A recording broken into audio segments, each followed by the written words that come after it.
Let me just inform this body that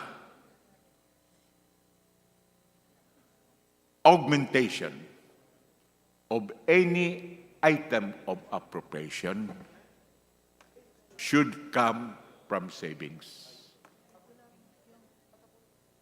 And only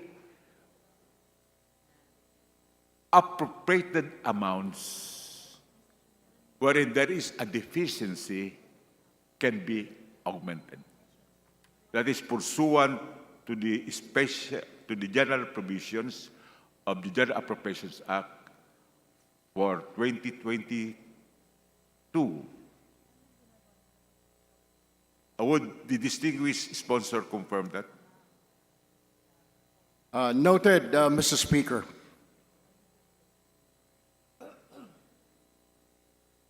But, Mr. Speaker, if I may add, my distinguished colleague, I agree it is not an augmentation, but it is an appropriated amount in the GAA of 2023, Mr. Speaker.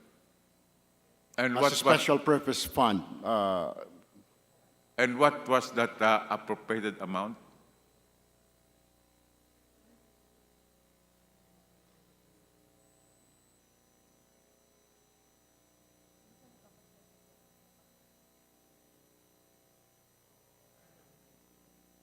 I believe it's a total of 7 billion, Mr. Speaker. The 7 billion is the contingent fund. Is that correct? 7 billion in 2022 and 13 billion in 2023, Mr. Speaker. Those were amounts for the contingent fund of the President. Mr. Speaker. Let me also inform this August body that the Office of the Vice President had no confidential funds appropriated in 2022. The item reading or denominated as confidential, intelligence, and extraordinary expenses had a zero appropriation. With a zero appropriation, the intention of the Congress in the 2022 GAA was not to fund this item of expenditure. Is this correct?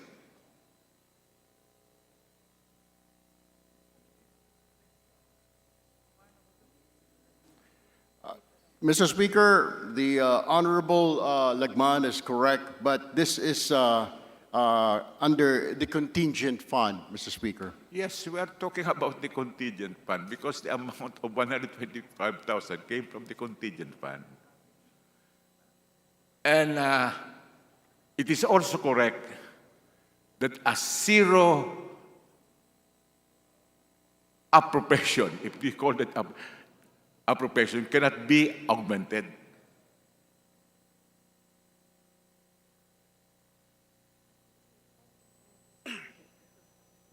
Can you run that question one more time, Congressman Honorable When Lagman? an item of expenditure has no appropriation or zero, it cannot be augmented under the general provisions of the GAA for 2022.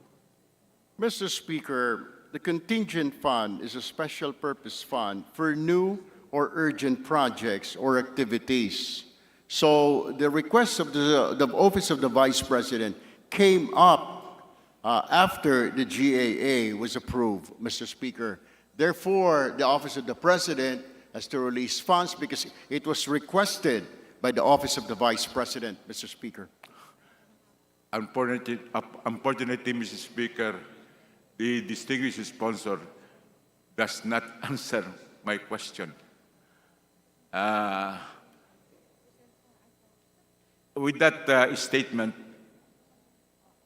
Mr. Speaker, I would end my interpellation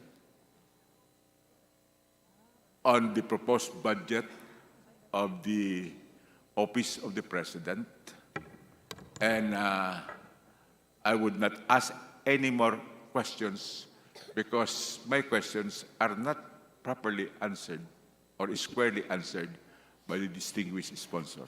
Thank you, Mr. Speaker. Thank you, distinguished sponsor.